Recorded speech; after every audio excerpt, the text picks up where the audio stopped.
insuficiencia suprarrenal y pues yo soy Fernanda Camacho. Para empezar un poco de anatomía, entonces tenemos que las glándulas suprarrenales se van a encontrar por arriba de los dos riñones, van a ser dos, van a dividir en cuanto a su anatomía en una corteza y en una médula. En cuanto a la corteza, se van a subdividir en tres zonas: la zona glomerular, la zona reticular y la zona reticular. Cada zona es una principal acción o van a secretar diferentes. En cuanto a la zona glomerular, van a ser principalmente los generadores corticoides, principalmente la aldosterona. En la zona reticular, los corticoides, principalmente el cortisol. Y en la zona reticular, aquí van a ser las hormonas pues, sexuales, principalmente los andrógenos. Y en la cuestión de la médula, pues van a prolactina y los péptidos. Aquí principalmente va a ser la epinefrina y la norepinefrina. Entonces vamos a tener aquí que la insuficiencia suprarrenal va a ser un trastorno endócrino caracterizado por una producción inadecuada de todas las hormonas que les dije en la diapositiva pasada, pero principalmente de los linfocórticos. Y aquí principalmente el cortisol se va a dividir a su vez en suprarrenal primaria, secundaria y terciaria, dependiendo del déficit que tengamos de hormonas. En cuanto a la insuficiencia suprarrenal, ¿cómo quito esto? Bueno, primaria, vamos a tener que es una afectación relativamente rara, pero grave, una producción renales debido a la destrucción de glándula suprarrenal o a la. Entonces, en la primaria va a ser la que está afectada, va a ser la glándula suprarrenal en sí. En cuanto a su epidemiología, vamos a tener que puede afectar a cualquier edad, pero principalmente con el va a ser entre 30 y 50 años y va a ser más común en mujeres que en hombres en una relación de 180 casos. Sí, la prevalencia va a ser de 10 a 20 personas por 100.000 habitantes. En cuanto a la insuficiencia suprarrenal secundaria, esta va a ser la afectación va a estar a nivel de hipófisis, es más común que la pasada, con una prevalencia estimada de 350 por millón de personas. Igual que la pasada, va a ser más común en mujeres que en hombres, y pues los pacientes afectados en su mayoría son diagnosticados en la etapa adecuada de la vida. Y la insuficiencia suprarrenal terciaria ya va a estar más arriba en el eje, va a estar afectada a nivel del hipotálamo, y esa principalmente suele ser secundaria a un tratamiento de esteroides exógenos, que es lo más común, por lo cual se puede desencadenar esa insuficiencia. Ok, en cuanto a las causas de la insuficiencia suprarrenal primaria, el 80% es la enfermedad de Addison, enfermedad autoinmune, que va a implicar la disminución de la corteza suprarrenal, o sea, de la glándula sí, es la causa más común de insuficiencia suprarrenal idiopática en el mundo. Aquí lo que va a estar afectado es que la enzima 21 hidroxilasa se va a generar un autoantígeno al que se van a dirigir autoanticuerpos para antisuprarrenales. Entonces, vamos a tener que pasar fuertes y resultados de los datos en el 90% de los casos, que es muy relacionado. Y aquí va a ser más frecuente en niños. Bueno, en cuanto a esto, el algoritmo, pues como metabólica, vamos a tener que la hormona que les comento, la 21 hidroxilasa, pues no va a estar, o va a estar como deficiente. Entonces, si tenemos acá el colesterol, bueno, se va desdoblando y vamos a llegar como a este medio, que es la línea roja, que digamos que esta enzima, la 21 hidroxilasa, va a ayudar a que la progesterona cambie a un deoxicorticosterona, y de la 17 hidroxiprogesterona a 11 deoxicortisol y cortisol. Entonces, de manera simplificada, lo que va a evitar esta enzima, que bueno, no la tenemos como utilizar, digamos, como deficiente, es que no vamos a generar tanto aldosterona al final del algoritmo ni cortisol, lo que vamos a tener mucho o mucha producción, porque se va a quedar como en este punto medio, va a ser la 17 hidroxiprogesterona, entonces lo que vamos a tener es como altos niveles tanto de, pues, de androstenediona y testosterona.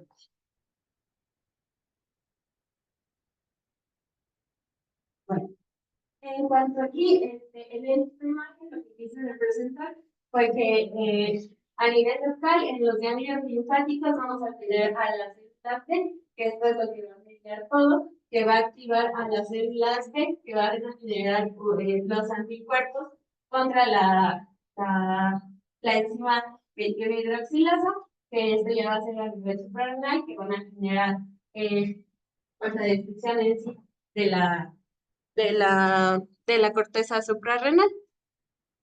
Entonces, vamos a tener que las causas también se pueden dividir en hereditarias y hereditarias, pues, ya es la hiperplasia suprarrenal congénita, que van a ser trastornos genéticos que alteran la esteroidogénesis suprarrenal, que fue el algoritmo pasado del colesterol. Y pues vamos a tener que principalmente son causados por una mutación recesiva de este gen, TIP 21A2, que va a modificar la 21 hidroxilasa, que va a ser una enzima clave en la biosíntesis del cortisol y del aldosterona, como les expliqué. Pues vamos a tener que, bueno, las glándulas la con deterioro de la síntesis del cortisol en las glándulas suprarrenales y puede provocar ambigüedad sexual, particularmente en mujeres pues, genéticamente, bueno, en personas que son genéticamente. Y esto debido a que les dije que hay un aumento de las hormonas sexuales, principalmente los estrógenos. Vamos a tener que las enzimas más frecuentemente afectadas, pues sí es la 21 hidroxilasa, pero también tenemos un par más, las 11 beta hidroxilasa, la 3 hidroxilasa, pero principalmente va a ser la 21 hidroxilasa en este tipo de enfermedad. En cuanto a las adquiridas, pues vamos a tener que va a ser adrenalitis autoinmune, que pues va a ser y tenemos como tuberculosis, VIH, algún tipo de infecciones, principalmente hongos, pues, no tan comunes, citoplasma, leptospirosis, toxidios, criptococosis. Y también puede ser secundario a tumores o a metástasis a nivel suprarrenal, principalmente con cáncer de mama, pulmón, estómago. Bueno, pero para identificar también este tipo de enfermedades adquiridas, bueno, ahorita les enseño bien el algoritmo, pero para descartarlas también se tendría que pedir alguna imagen, como una tomografía pues abdominal, para descartar si no hay alguna lesión pues circundante a la suprarrenal. Aquí en la enfermedad autoinmune o en la de Addison es común que también se relacione con otro tipo de enfermedades autoinmunes. En la bibliografía que también tenemos que descartar que no tengan vitiligo, diabetes y principalmente esas dos enfermedades, los dos pues autoinmunes, menos comunes, pero las otras estamos teniendo con enfermedad tiroidea autoinmune y en las SARS-1 por el cándida persistente en piel mucosas, más por la tiroidismo e insuficiencia. Bueno, en sí, todas estas son las causas de la insuficiencia suprarrenal primaria. Entonces, en primer lugar, siempre va a estar la autoinmune, diagnosticada con los anticuerpos de hidroxilasa, dicho también por algunas bacterias o infecciones, y además principalmente micobacterias, virus y hongos. Ahora ya puede ser primaria o por sangrado, principalmente viene del sistema líquido, algunas cirugías secundaria a una adrenalexia bilateral, a alguna enfermedad infiltrativa y pues las médicas, de hiperplasia y la adrenalecordistrofia, principalmente suele ser en hombres menores de edad, en este caso, y por algún otro medicamento, principalmente los azóleos, que tenemos que indagar ahí. Entonces, ahorita en la línea de registro vamos a tener personas que parte del síndrome de Addison, principalmente vamos a tener presencia de hipercalemia, de hipotensión, va a haber hiperpigmentación. La hiperpigmentación solamente suele darse en la insuficiencia suprarrenal primaria, a comparación de la secundaria, donde no se encuentra la hiponatremia y la hipoglucemia.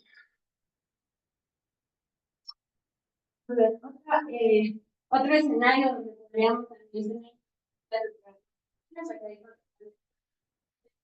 hemorragia de este nivel, principalmente puede ser fuerza y con uso de anticoagulantes.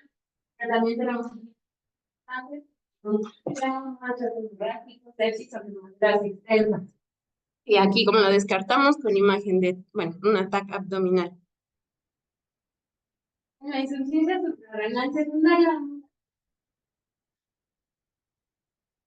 una adrenocorticotropa. ACTH con un defecto aislado o en combinación con existencia de hormonas hipoficiales. Entonces, quedamos que en la primaria, digamos que lo que está afectado es a nivel mecánico y en la secundaria va a ser a nivel de la hipófisis. Entonces, aquí tenemos como la lesión a nivel de la hipófisis, la cual entonces va a disminuir la secreción de la ACTH. Digamos que aquí hay como un error. Entonces llega a menos nivel de ACTH a nivel de la médula y de la corteza, y en sí todas las hormonas que generan la suprarrenal pues van a ser hacia la baja, principalmente el cortisol y las hormonas andrógenas. Aquí la va a estar normal la aldosterona porque lo va a compensar a nivel renal.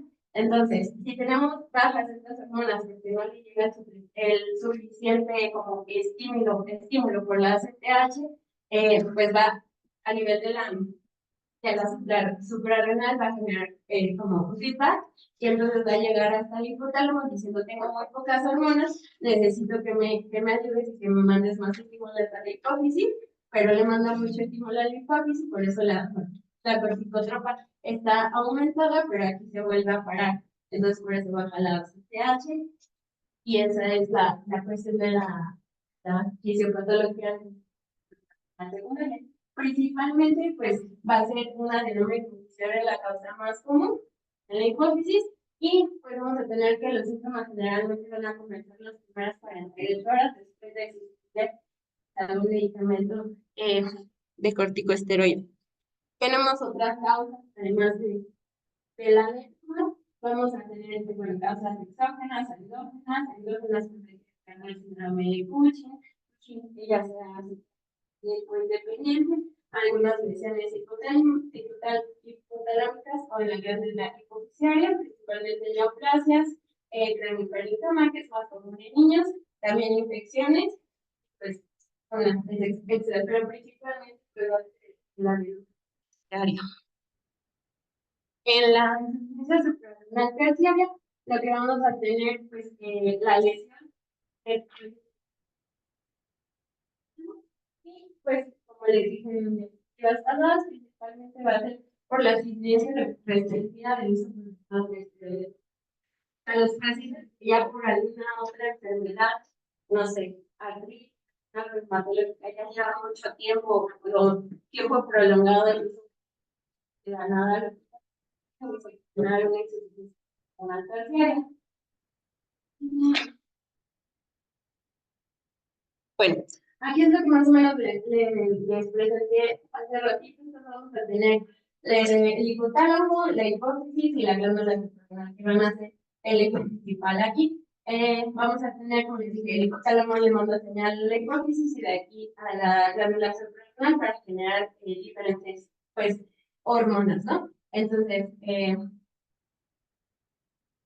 cuanto a lo renal, vamos a tener que el riñón va a pensar en sí si tenemos una baja concentración de sangre, si estamos hipotensos, si el sodio se encuentra bajo, de baja concentración, lo que va a hacer es que va a estimular a las células extraglomerulares para generar renina. Y esta, a su vez, al liberar renina, pues va a generar el cambio de angiotensinógeno a angiotensina 1 y por la hormona convertidora de angiotensina a nivel pulmonar, pues va a cambiar a angiotensina 2. A su vez, la angiotensina 2 lo que va a ayudar va a hacer que a nivel de la glándula suprarrenal va a generar la liberación de aldosterona y a su vez, pues ya tenemos la aldosterona circulando, pues lo que va a generar a nivel de la circulación va a ser pues, vasoconstricción, así genera mejor perfusión renal y aumento de la presión arterial, así como retención de sodio. Entonces, vamos a tener que, en cuanto a la fisiología, que se va a ejercer una fuerte retroalimentación y va a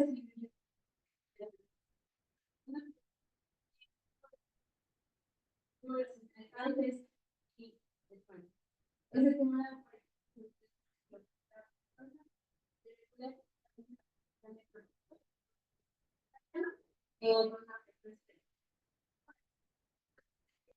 el cortisol en la insuficiencia adrenal primaria va a producir niveles elevados de ACTH y CRH en el plasma debido a pérdida de fragmentación negativa. Entonces, en cuanto a la primaria es el mismo esquema, vamos a tener que la pérdida de la corteza renal pues, va a empezar a tener síntomas cuando se pierde aproximadamente un 90% de esta y vamos a tener, como les dije, enfermedades que pueden estar correlacionadas con la enfermedad de tiroides, diabetes, vitiligo, deficiencia de vitamina B12. Y bueno, vamos a tener que también puede estar dado por la con de la deshidratación y pues puede generar alteraciones a nivel pues sexuales en los hombres principalmente por hipogonadismo y puede generar también en cuanto a estas imágenes, vamos a tener, pues igual, que ya les había comentado, en la secundaria y en la terciaria, entonces secundaria a nivel del hipófisis está afectado y en la terciaria a nivel del hipotálamo. Pero al final, entonces lo que vamos a tener en la secundaria que está afectada la hipófisis es que no va a tener una adecuada producción a nivel de la corteza, entonces el cortisol disminuido y el otro disminuido, pero la aldosterona a nivel del hipotálamo, lo que vamos a tener igual, cortisol disminuido, andrógenos disminuidos y la aldosterona normal. Lo único que cambia es en la primaria, donde la aldosterona también va a estar baja. Entonces, en las manifestaciones clínicas, pues son muchas, principalmente lo que les dije, la hiperpigmentación en la primaria, ahí por la estimulación de los granocitos, que por la niveles altos de ACTH. Entonces, va a haber pigmentación a nivel de los pies, las líneas palmares, a nivel de la mucosa oral, igual en las cicatrices, en los pezones, puede haber disminución de vello púbico, vitiligo, y bueno, en general también, anorexia, pérdida de peso, hipertensión, hidratación, anemia, principalmente alteraciones en los electrolitos, los más importantes, la hiponatremia, la hipercalcemia, la hipercalemia, bueno, diarrea, dolor abdominal, eh, en fin, son un sinfín de manifestaciones clínicas. Aquí ya viene igual un poquito más esquematizado y de manera ordenada todas las manifestaciones clínicas que puede tener. En cuanto al diagnóstico, se van a hacer con diferentes pruebas. Realmente, pues va a ser el sérico, que sí o sí esa se tiene que a 8 de la mañana y esto porque aquí les puse un esquema que la línea amarilla es realmente cómo se comporta impacta el cortisol en nuestro cuerpo, vamos a ver, estas son las horas del día, aquí son las 7 de la mañana, 7:11, entonces vamos a tener, si seguimos la línea amarilla, que cuando estamos dormidos, digamos que está un poquito abajo y suele elevarse, que para más o menos 7, 8 de la mañana ya tiene el primer pico y es durante el día. Posteriormente, pues, está subiendo, tenemos como otros picos, pero estos son justo, digamos que se juntan con la cuestión de la alimentación. Y bueno, aquí es importante, son los niveles de cortisol sérico, y es importante para la prueba, porque a este nivel más o menos vamos a tener como unos 400, 450 en el pico más de la mañana. Entonces vamos a tener que en esta prueba el resultado es una concentración por menos de 80 nanomoles sobre litro, o sea, estamos destacados, o sea, totalmente. Eso significa que sea supervisar. De 65 en esta biblioteca, que sí cambia. Está 365 y en otras decía 400, 450, pero pues podemos tomar el corte hacia arriba. Entonces vamos a tener, como les dije, más o menos está como a la par de nuestro. Y entonces así podemos predecir que la función está normal, con una sensibilidad del 100%. Tenemos otras pruebas.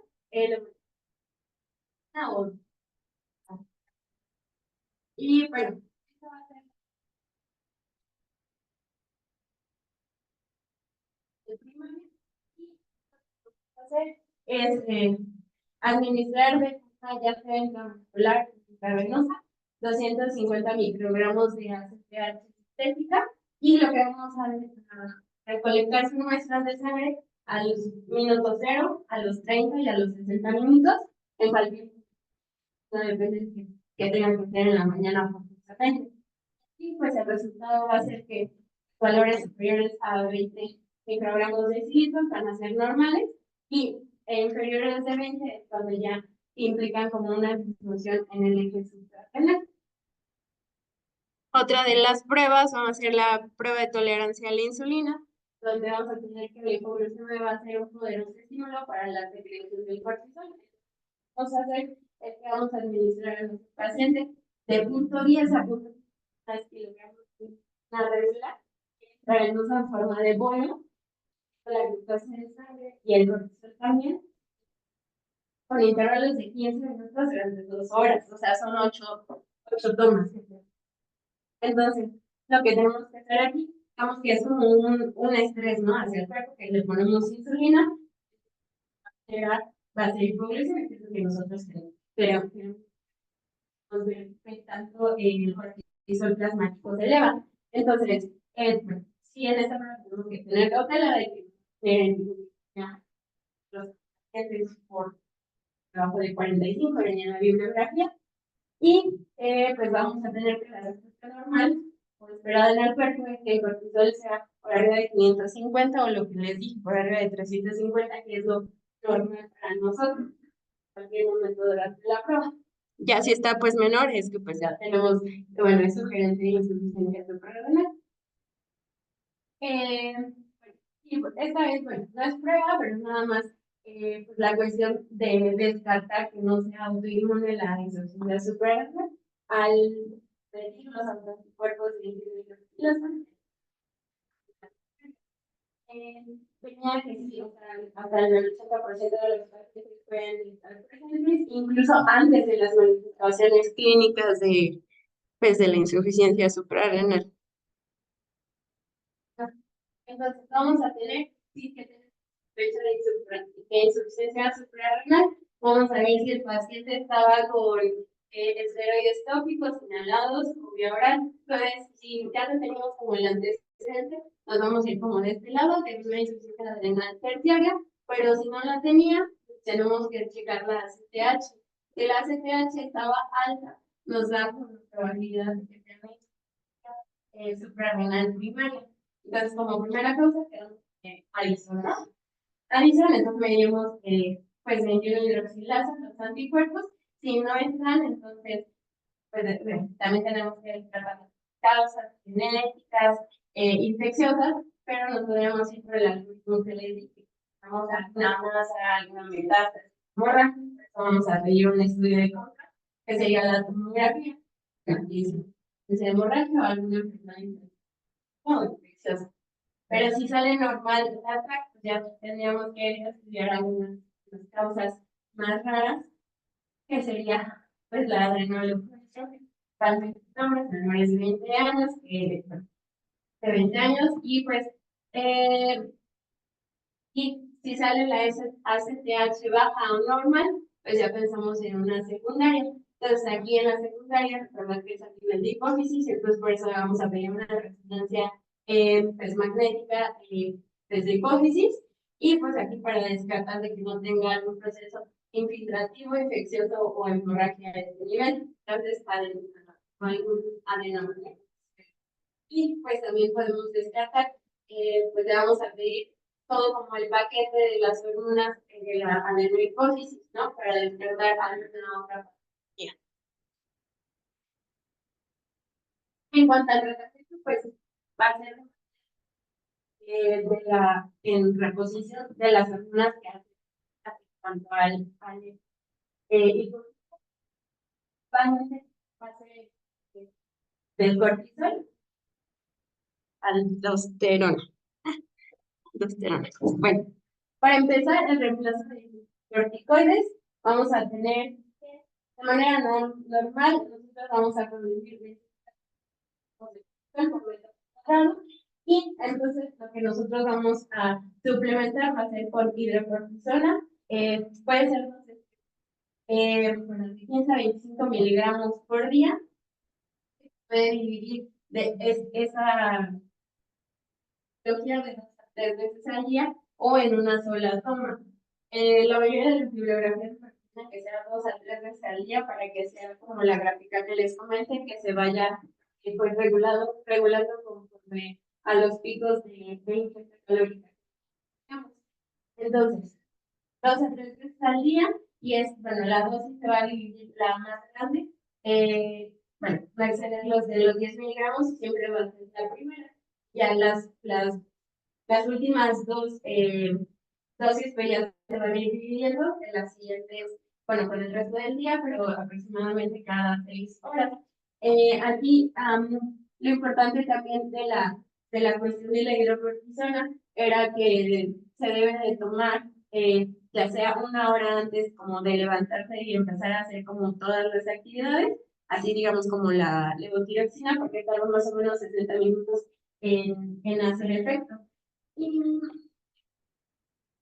en cuanto, bueno, de la hidrocortisona, la dosis matutina, y bueno, podemos, no, desde el reemplazo de los mineralocorticoides, la hidrocortisona en dosis de 0.05 a 20 miligramos, y solamente va a ser una dosis a la mañana. Y en eso nos podemos guiar dependiendo de la clínica, de cómo está la presión, que si no hay presencia de mareos, de hipotensión, que no se hinchan las piernas, y ver también los electrolitos, los principales, el sodio y el potasio. Y bueno, venía aquí que también en la cuestión de las hormonas sexuales, pues sí se puede suplementar, principalmente pues en las mujeres, que les puede generar un poquito pues, de alteración a nivel física, y pues algo, se recomienda una dosis diaria de 25 a 50 miligramos, y hasta bueno, alcanzar la mitad del rango normal de la androstenediona. En cuanto a la crisis suprarrenal, pues va a ser una emergencia mortal, que va a ser, se suele desencadenar principalmente por el, digamos, cese abrupto de los esteroides, o cuando tenemos como un hit de estrés y alguna cirugía, decía que también problemas psicológicos, psiquiátricos, pero principalmente va a ser alguna enfermedad que genere en ese momento demasiado estrés, al cuerpo, que no pueda compensar el cortisol.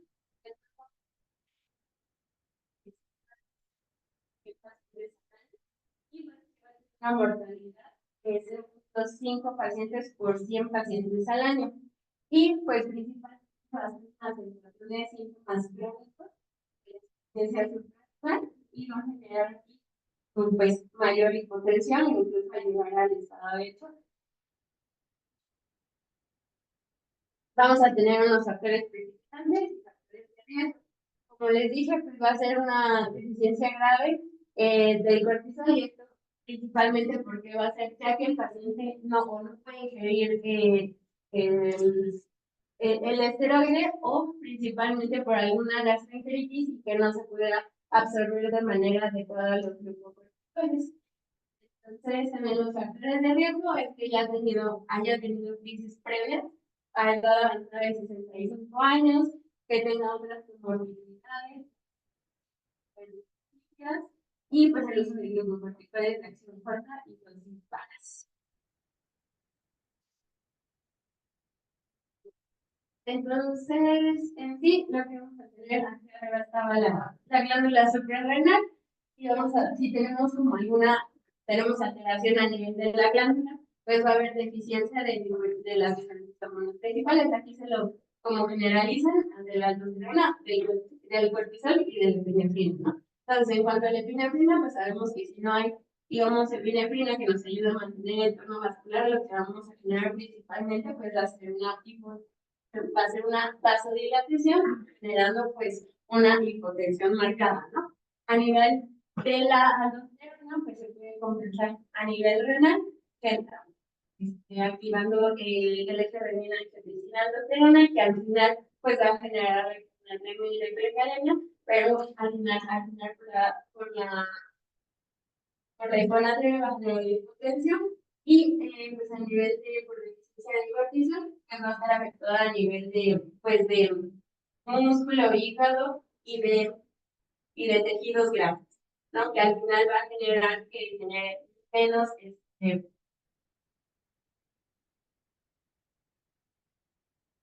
como contenido calórico para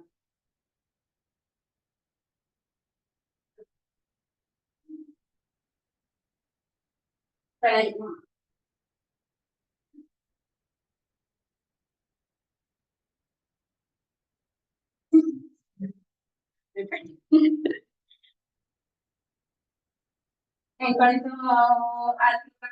al adrenal, pues principalmente va a ser con corticosteroides, con presencia de líquidos principalmente, esas dos cosas. Aquí en los esteroides, pues va a ser con la hidrocortisona, ya sea con un bolo de 200 miligramos principalmente, y ya después se va a ir como en las primeras 24 horas y ya después se va a ir fraccionando. En bibliografía decía que 50 miligramos de hidro cada 6 horas en las siguientes 24 horas y pues también medir pues niveles de electrolitos aquí, monitor pues las 24 horas.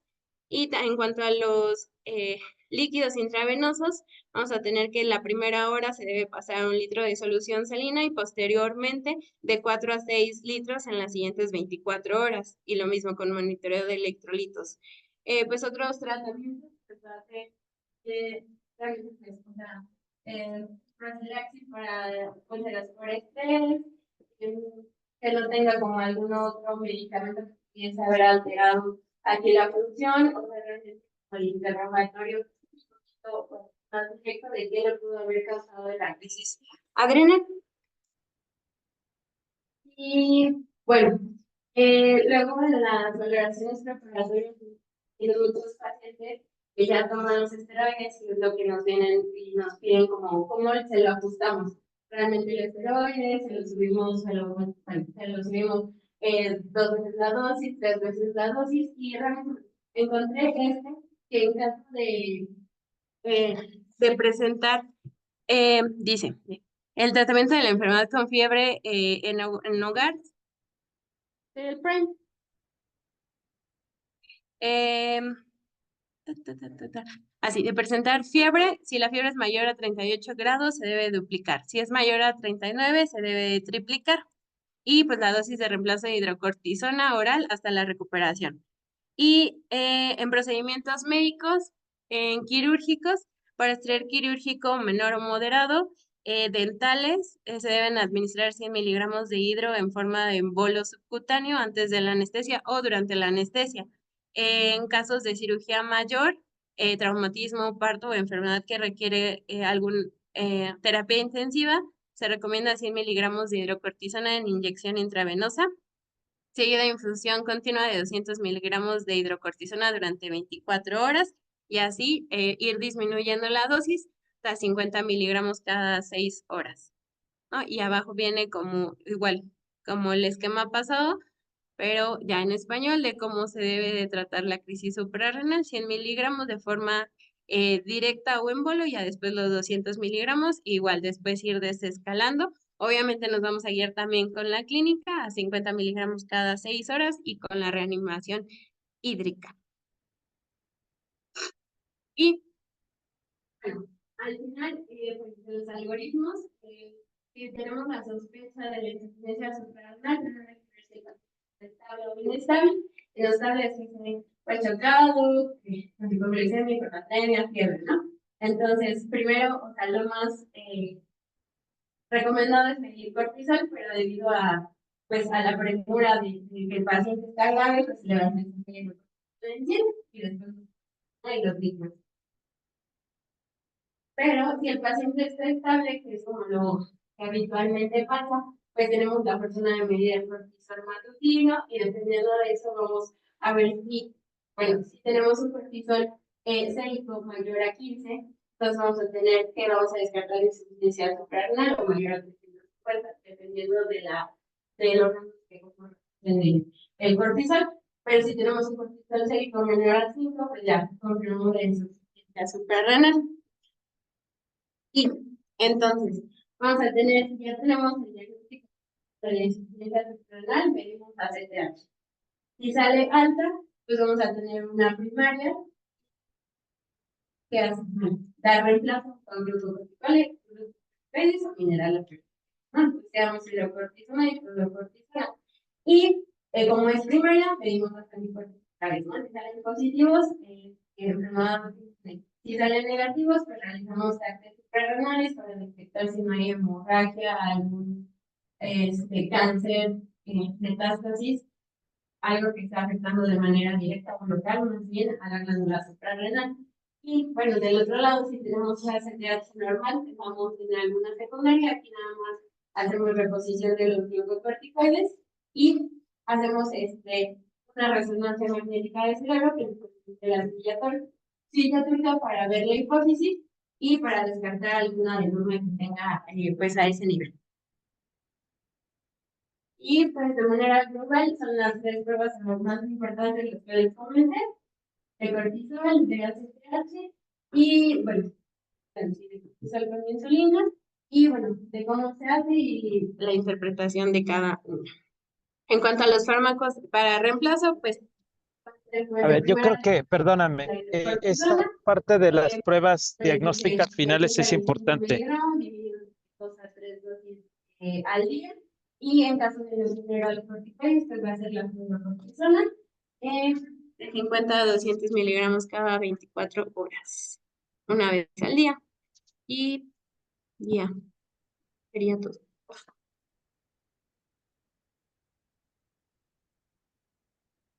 ¿Ahí me escuchan? Adelante. Sí.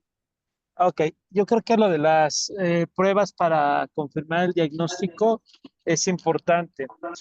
Bueno, ahí va a haber dos escenarios, ¿no? El paciente que llega con una fatiga crónica, que a veces es difícil de, pues de evaluar porque le quieren echar siempre la culpa a la tiroides, sobre todo si el paciente ya tiene el antecedente de hipotiroidismo y lo que hace el médico es subirle un poco más la dosis y más la dosis. Realmente ya no hay más mejoría y lo que van a empezar a tener es esa fatiga crónica. Digo, el cuadro agudo, ese creo que cualquiera lo hace. El problema es cuando el paciente puede tener todavía algo de reserva suprarrenal y es ahí donde tendríamos que hacer el diagnóstico. Pero la fatiga va a ser el dato clínico más importante. Dentro de esto, lo que se puede asociar en el contexto de enfermedades reumatológicas o en el contexto de otras enfermedades endocrinas son los síndromes poliglandulares. ¿Cuál es el problema del síndrome poliglandular? Que los anticuerpos pueden estar negativos y no necesariamente te descarta la enfermedad. Y el otro escenario, un escenario donde podemos tener nuevamente esta fatiga, tenemos el antecedente de hipotiroidismo, te salen los anticuerpos positivos, sin embargo, cuando tú evalúas al paciente te sale con un cortisol de 15, o sea, pasa de la zona gris. Este paciente tampoco quiere decir que está sano y que tiene hasta 15 o 20 años la posibilidad de desarrollar esta insuficiencia suprarrenal. Obviamente ese paciente ya es un síndrome poliglandular. Entonces, esto es algo muy importante. Si el paciente ya llega con el cuadro clínico típico, que es la diarrea, debilidad, fatiga, con eventos de hiponatremia, pues evidentemente ya dices, este paciente tiene muy probablemente la insuficiencia suprarrenal, le pides el cortisol, salen 4, ¿no? Pues ese paciente ya hiciste el diagnóstico de insuficiencia suprarrenal. ¿Qué es lo que sigue?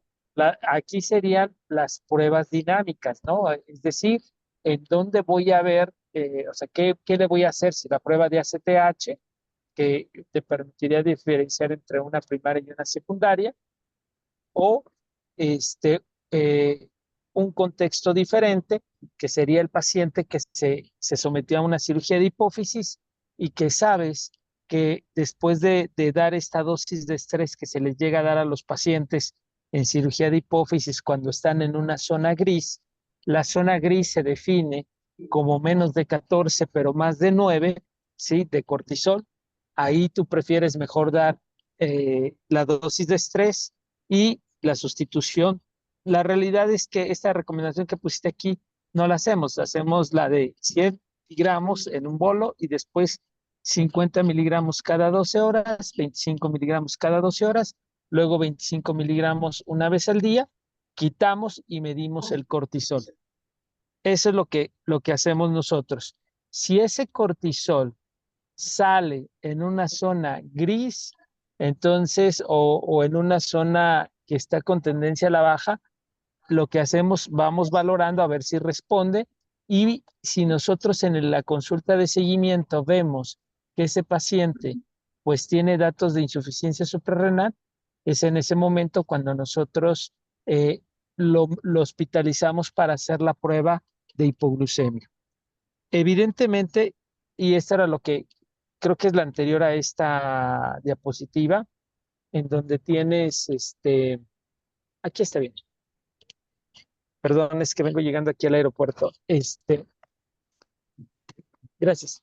Si ustedes, sí, esa mero, ahí lo menciona, puedes hacerlo con 1.1 unidades por kilo de peso. Sin embargo, pacientes que tienen datos de resistencia a la insulina, tienen obesidad, realmente lo que hacemos es a 0.15 unidades por kilo de peso.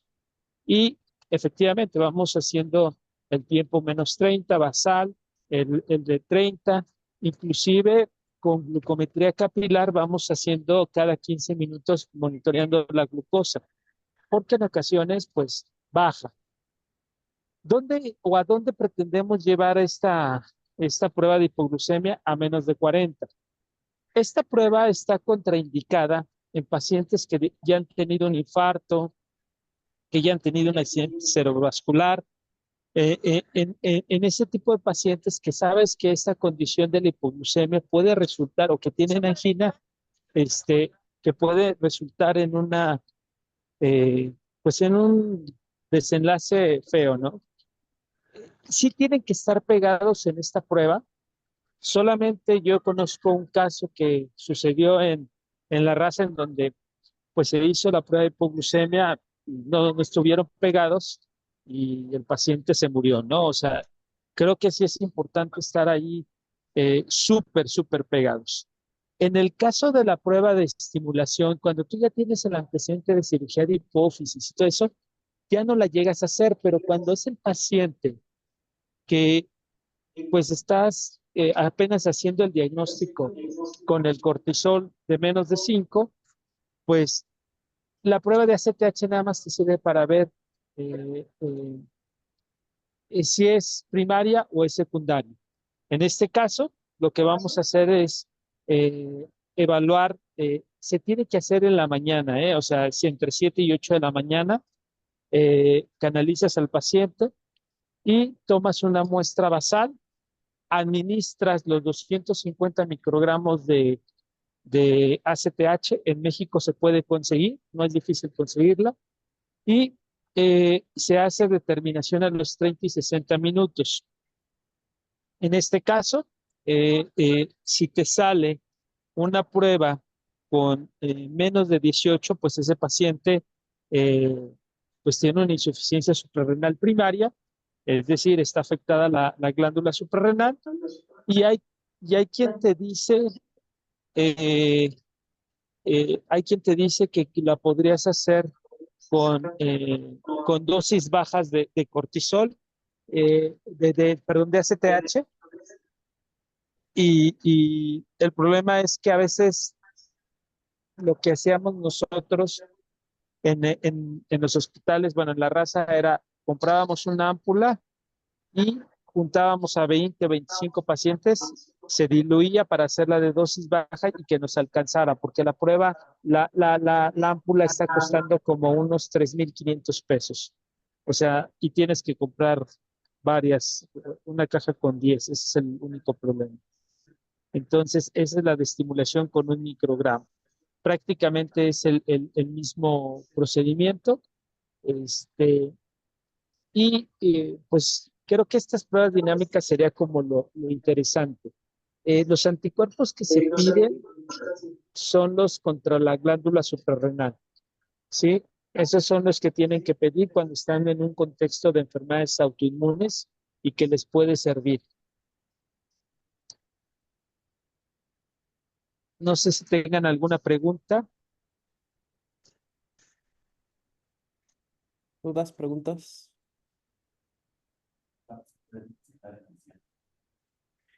Preguntan si los síndromes de insuficiencia suprarrenal, los SAPS, se pueden presentar o son frecuentes en ancianos. En ancianos, sí, con las nuevas terapias que tenemos para el cáncer, con estos inhibidores del checkpoint, u otro de los efectos que podemos tener son esta que despiertan la inmunidad, ¿no? Entonces pueden hacer insuficiencia suprarrenal eh, y hacer esta combinación de tiroides, hipófisis suprarrenal e incluso páncreas con diabetes tipo 1. Entonces se comportan como los poliglandulares. Hay algunos pacientes que, como comentaban, pueden tener positivos los anticuerpos y muchos años después pueden desarrollar el cuadro de insuficiencia suprarrenal. Generalmente, y déjenme poner un escenario clínico, cuando tenemos un poliglandular, el primero se afecta es tiroides, después ovario y hasta el último la glándula suprarrenal. Ok. Bien. ¿Alguien más tiene alguna duda? Parece que ya no. Hay algo que es muy importante. Imagínense que su paciente pues tiene diagnóstico de un síndrome poliglandular y entonces tiene hipotiroidismo, tiene, tiene una baja reserva ovárica, tiene también insuficiencia suprarrenal ya diagnosticada, ya está en sustitución, tiene levotiroxina 150 microgramos y tiene su prednisona 5 miligramos por la mañana. Entonces, Es una paciente de 32 años y la van a someter a un ciclo de inducción a la ovulación. ¿Cómo la manejarían en el embarazo? Ya que no tienen preguntas, yo les pregunto.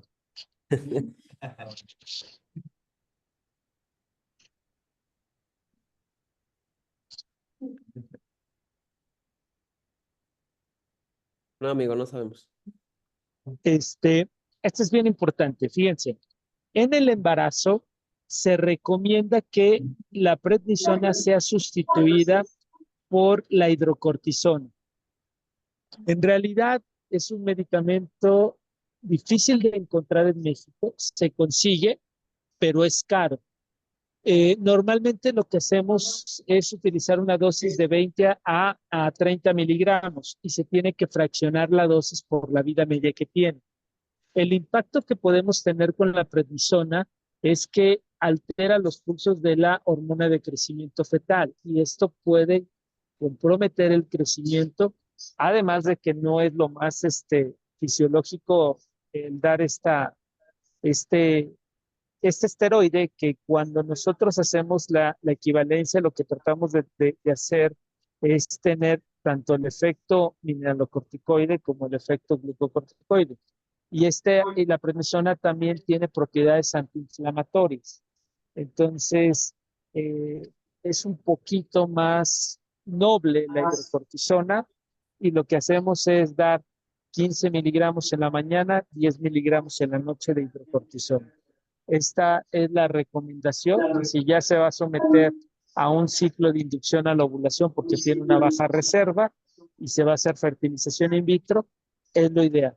Algunos en el esquema de inducción a la ovulación lo que hacen es administrar el esteroide a unas dosis más altas. Eh, Pudiera ser, hay algunos esquemas de inducción a la ovulación, incluso con prednisona. Puede ser. La realidad es que cuando uno ve los resultados, no les da a los ginecos significancia estadística, pero porque no seleccionan bien las batallas, o sea, no seleccionan a su muestra a la población que van a intervenir, o sea, agarran como a todos. Creo que si seleccionaran a los pacientes que tienen en realidad insuficiencia suprarrenal, esto podría ser diferente. Entonces, pues nada más eso como recomendación en el embarazo. También en los niños se recomienda utilizar la hidrocortisona, por lo que les comentaba, la prednisona afecta un poco esta hormona de crecimiento. Y finalmente, ¿hay alguna diferencia entre dar un esteroide y otro esteroide en los pacientes con insuficiencia suprarrenal?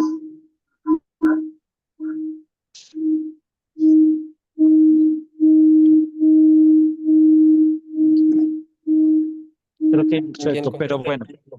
Sí, sí, comentan que sí hay diferencia, pero no nos dicen por qué. Ok, sí, efectivamente.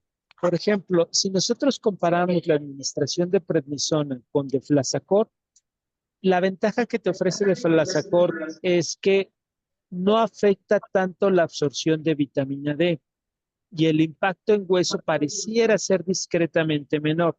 Si bien no hay estudios de desenlace para ver esto que estoy comentando, al menos mecanísticamente sí podría haber esa diferencia. Entonces, un paciente con insuficiencia suprarrenal, a veces no cuidamos el hueso, se nos olvida. Y llegan ya a los 45 o a los 50 años con una osteoporosis súper severa. Recordemos el impacto que tiene los esteroides en el metabolismo de la vitamina D. Entonces, no lo olviden, vayan cuidando esto, vayan suplementando. Si el paciente además tiene obesidad, recordemos el secuestro de la vitamina D por parte del tejido adiposo. Entonces, ténganlo en consideración en el seguimiento y en el manejo de estos pacientes. Perfecto. ¿Alguien más? ¿Algún otro comentario? ¿Duda? ¿Pregunta? ¿No? Listo, amigo. Ok, Muchas gracias. ¿A pues dónde vuela? muchísimas gracias. Nos estamos viendo. Ahora me toca ir a Tuxtla. Wow, te diviertes. Nos vemos. Bye. Bye.